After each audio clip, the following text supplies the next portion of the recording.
Opening the center immediately claims territory and prepares a quick development of pieces towards the middle game. Opening the door for early piece development, this knight prepares to contest the center's dominion. A bold assertion of central dominion, immediately challenging black's knight and preparing to expand white's influence. Embracing a solid, classical setup, this establishes a robust pawn triangle and prepares development. Fortifying the center and preparing kingside castling, white skillfully maintains flexibility. Opening the center this way immediately challenges white's control and initiates a dynamic struggle for central space. Developing the knight to its natural outpost solidifies white's central ambitions and prepares for potential pawn breaks. Initiating tactical sparring, this bishop sortie immediately challenges the central pawn structure and seeks active piece play over passive defense. Pinning the knight to disrupt black's pawn structure and develop active piece play.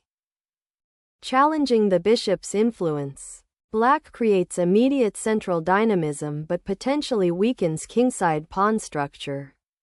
Sacrificing the bishop here, though seemingly active, unravels white's pawn structure on the kingside, potentially creating long-term weaknesses that black can exploit with queenside play. Reclaiming the piece with the queen immediately re-establishes material equality but surrenders control of the d5 pawn, opening a clear path for white's central expansion and potentially creating long-term pressure on black's queenside. Reinforcing the central pawn structure while preparing to develop the queenside pieces grants white a solid, cohesive setup, patiently awaiting black's next strategic declaration. Unleashing a central pawn push, black boldly challenges white's harmonious development and seeks to disrupt the pawn chain, aiming for active piece play by opening lines and potentially creating doubled pawns on the queenside. Striking the central pawn opens up the d-file for your rook and creates a slightly unbalanced pawn structure, which often leads to dynamic play where active pieces are paramount. This capture also challenges black's queen and forces a decision, potentially disrupting their intended development and coordination. The pawn recapture, 8, exd5, resolves the immediate tension on the c-file and liberates black's queenside pawns. Yet it simultaneously opens the e-file for white's rook, creating potential attacking lines towards the king. This decision signals a willingness to engage in more open play, potentially at the cost of some defensive solidity in the center. It's a choice that opens new tactical vistas while demanding careful coordination of black's pieces to manage the newfound central activity. Safeguarding the king from immediate threats while preparing to castle. This placement of the bishop aims for a more robust defensive structure, anticipating potential pawn pushes from black's center. Developing the knight to c6 efficiently bolsters the pawn center, adding a crucial defender to d5 while also preparing to contest the vital c-file. Securely tucking the king away in the corner liberates the rooks and solidifies the central pawn structure, creating a breathing room that will be crucial for maneuvering pieces later. Developing the bishop to e6 now subtly reinforces the d5 pawn, preparing for potential pawn advances and freeing up the queenside further. The knight boldly advances to the 5th rank, a knight's tour into enemy territory, threatening the unsuspecting queen and aiming to disrupt the pawn structure. This aggressive maneuver injects immediate tension, forcing black's hand and demanding a precise response to avoid material loss or significant positional concessions. The knight's presence on b5 is not merely an attacking force but also a strategic lever, potentially disrupting black's central control and opening avenues for future pawn pushes. Safeguarding the monarch by tucking it away behind the castled pawn structure is a natural and prudent step. solidifying the position after the earlier exchange on f6 and preparing for potential middle game skirmishes, unpinning the knight and demanding clarity on the queenside. This move serves a dual purpose.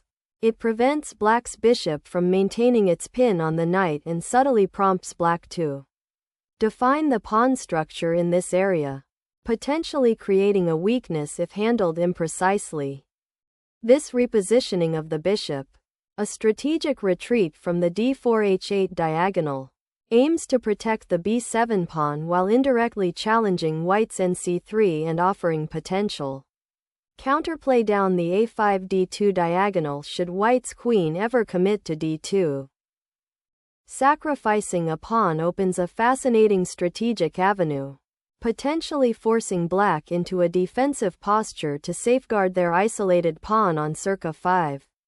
White gains an initiative, aiming to exploit the temporary weakness in black's pawn structure and possibly create attacking opportunities on the kingside or through the newly opened central files. This gambit demands precise calculation from white to ensure the sacrificed material is well compensated by positional advantages or tactical threats. Otherwise, black could consolidate and emerge with a comfortable material edge. Grasping at a pawn so deep into enemy territory, your queen suddenly becomes a tempting target for counterattack, potentially disrupting your development and opening lines toward your king. Seizing the open file provides immediate pressure on black's queen, forcing a reactive retreat and potentially disrupting their coordination as white prepares to consolidate the pawn advantage. The queen's retreat abandons the pawn on circa 5, allowing white's rook to exert pressure on the queenside and potentially creating a weakness around black's king later on if the central pawns are exchanged. Aggressively challenging the queen's foray and forcing a difficult decision. This move aims to disrupt black's pawn structure and create play on the queenside. A prudent repositioning of the bishop, aiming to connect the rooks and escape the immediate pressure on its previous square, while also eyeing potential activity along the queenside diagonal. Reasserting control over the central files, particularly the d file, emerges as the principal objective with this action, aiming to bolster the pawn chain and potentially initiate pressure against black's somewhat exposed king position. This aggressive queen sortie, 16, qg6, boldly places the queen into an exposed position, seeking immediate counterplay against white's kingside and central structure. The immediate danger for black is that this queen might become a target, potentially allowing white to seize the initiative if the threat isn't properly met, perhaps through a tactical sequence involving the rook on the d-file or an attack on the bishop on b4. Black's player is clearly seeking to disrupt white's harmonious development and create complications, hoping to outmaneuver their opponent in a less than ideal pawn structure. The challenge for black will be to consolidate their forces after this bold maneuver, ensuring their king remains safe and their pieces coordinate effectively. A masterful repositioning. The bishop now eyeballs the queenside pawn structure, offering defensive support to the d4 pawn and preparing to contest the open c-file should it arise, all while simultaneously improving its coordination with the other pieces, creating a robust defensive network that discourages any immediate tactical incursions from black's queen. The queen embarks on a perilous journey, abandoning the safety of the kingside for an uncertain foray into white's territory, potentially exposing itself to dangerous discovered attacks and limiting its defensive capabilities. This knight's journey to d4 immediately challenges black's queenside structure and aims to disrupt the delicate balance that has been building, potentially opening up avenues for white's pieces to infiltrate. Re-establishing piece contact on the queenside with the bishop provides a more solid defensive shield for the king and sets the stage for a potential queenside expansion. aiming to unblock the c-pawn's path and create counterplay. A daring pawn grab, injecting immediate chaos and probing the queen's awkward retreat. This advance sacrifices central control for a shot at the queenside, forcing black to react and potentially exposing their king to a swift assault. Unleashing a knight sacrifice to pry open the queenside and disrupt white's pawn structure. This bold gambit aims to ignite counterplay by creating an immediate queenside threat and exposing white's king to potential long-range attacks. The rook on b7, now abandoned by its queen, faces a precarious existence, highlighting the dangers of overextension and undersupported ambitions in this dynamic queenside play. A bold sacrifice aimed at disrupting white's kingside structure and potentially creating immediate threats against the uncastled monarch, though it invites significant complications for black. The king's flight from immediate danger plunges into a precarious central position. A desperate gamble to escape black's unleashed queenside fury. Securing that bishop on the c6 square injects vital defensive stability. A welcome respite from the exposed king's precarious perch. The rook's relocation to the 7th rank immediately exerts immense pressure, aiming to dismantle black's queenside defenses by creating immediate threats against the uncastled king and potentially forcing concessions. Unleashing the rook from its protective cage, black injects immediate pressure onto the open file, threatening to dismantle white's rook on e7 and create havoc around the king. Opening the e-file with this exchange decisively reclaims the sacrificed material and brings immediate pressure to bear on black's uncastled king, forcing a critical decision regarding defensive coordination. A strategic concession is made as the rook embarks on a potentially isolated journey, trading itself for an active enemy piece, thereby opening lines that might prove dangerous for black's monarch. The rook's return to the b-file aims to pressure the queenside pawns and potentially open lines for counterplay, creating a dynamic tension with black's centralized pieces. The rooks now dominate the open files, creating a dangerous, almost suffocating pressure on your position. Your bishop, while temporarily safe on c7, is a passive piece, unable to influence the critical central squares or contribute to active defense. Consider how to free this piece and find a role for it before the enemy pawns begin their march forward. The king sidesteps the immediate g-file danger, creating a subtle defensive posture while evaluating the board's emerging geometry and potential for piece activity in the central and queenside areas.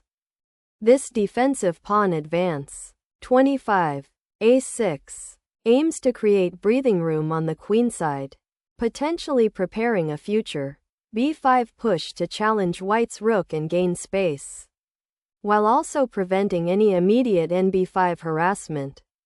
Unleashing a daring queen sortie, white aims to disrupt black's entrenched defense by targeting the vulnerable kingside, potentially forcing concessions or creating immediate tactical threats. The queen retreats, finally breaking from the attacking skirmishes but surrendering the initiative and leaving the kingside more exposed. Seizing the open file, white initiates a strategic redeployment, aiming to exploit the queenless middle game with active pieces and the potential to pressure black's vulnerable pawn structure.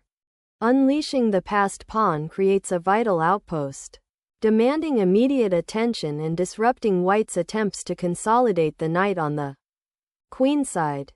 The recapture on d4 now opens the e-file, which will become a crucial theater of operations as the game transitions towards an endgame where the open files and pawn structure will dictate the flow. Finally, a concrete pawn thrust aiming to disrupt white's central grip and unlock black's piece activity, though it risks opening up lines prematurely for white's rooks. This maneuver bravely seeks to exploit the open files and create some dynamic counterplay, hoping to unravel black's solidified central pawn structure and perhaps tie down some of white's pieces. Shifting the monarch towards the center opens up avenues for counterplay, seeking to consolidate the pawn structure and prepare for a more active role in the unfolding middle game. Reopening the rook file immediately redirects pressure towards black's potentially exposed king position, creating a more dynamic battlefield as the middle game transitions. Creating a safer haven for your king is paramount, as the open central files now offer challenging lines of attack. Reclaiming the contested e-file. White intends to reposition the rook for greater influence, potentially supporting a pawn push or challenging black's diminished pawn structure. Relocating the bishop to its home square looks unassuming, but it achieves two crucial defensive tasks simultaneously. It guards the pawn on c5 and prepares to contest the open files that white is so eager to exploit.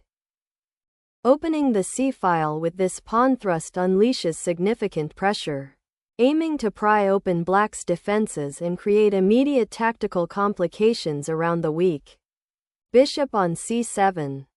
Sacrificing the bishop here aims to simplify into a potentially worse endgame for black, accepting a significant pawn deficit and the open nature of the position. While it removes white's dangerous attacking bishop, it also relinquishes black's last strong piece on the queenside and opens the d-file for white's rook to exploit. The dark squared weaknesses around black's king are now much more pronounced, and white's remaining knights will find easier paths to influence. Capturing the bishop opens up the rook's powerful influence on the 7th rank, creating immediate threats against black's weakened king position and potentially dismantling their pawn structure. Sacrificing the bishop here to alleviate the pressure on the queenside and to prevent white from consolidating their rook on the 7th rank. Black aims to simplify into a potentially more manageable endgame by exchanging off white's active pieces, though they must be wary of white's passed pawn on c6. This move is a strategic decision to trade material for positional concessions, hoping to create counterplay with their remaining pieces. Reclaiming the rook aims to activate the piece on an open file, ready to pressure black's potentially exposed king or create mating threats should the defensive structure falter.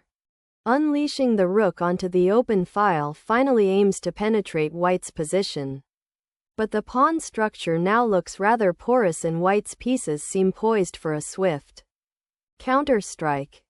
Pushing the pawn here offers a direct path to potentially disrupting black's queenside pawn structure and opening lines for the rook on the 7th rank, a classic endgame strategy focused on pawn breakthroughs.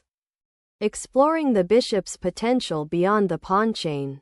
This maneuver aims to reposition for a decisive impact on the queenside, perhaps preparing for a future pawn push or to escape the confines of its current restrictive placement. Asserting dominion over the d-file. This rook swing immediately injects new life into white's position, threatening to unravel black's already precarious pawn structure and potentially trap the bishop on its current square. Activating the monarch becomes paramount as the endgame rapidly approaches, unleashing potential on the kingside. This aggressive advance aims to disrupt black's pawn structure and create attacking chances, even at the cost of a slightly compromised king safety for white. Reclaiming the d-file after white's pawn sacrifice aims to activate your rook and potentially create counterplay, though vigilance against white's passed pawn remains paramount. The pawn thrust on the f-file aims to liberate your rook to the 7th rank and potentially create mating threats, but it weakens your king's shelter and might allow black's central pawns to advance aggressively. Seizing the opportunity, black recaptures the pawn, aiming to simplify the position and potentially activate their rook on the open c-file. While white must now consider the advanced passed pawn on c6. Unlocking the c-file with this pawn advance forces black to make a difficult choice, potentially leading to a cascade of exchanges that could favor white in the endgame. Abandoning the king to the enemy's advancing pawn, black embraces a desperate endgame scenario, prioritizing material recovery over royal safety.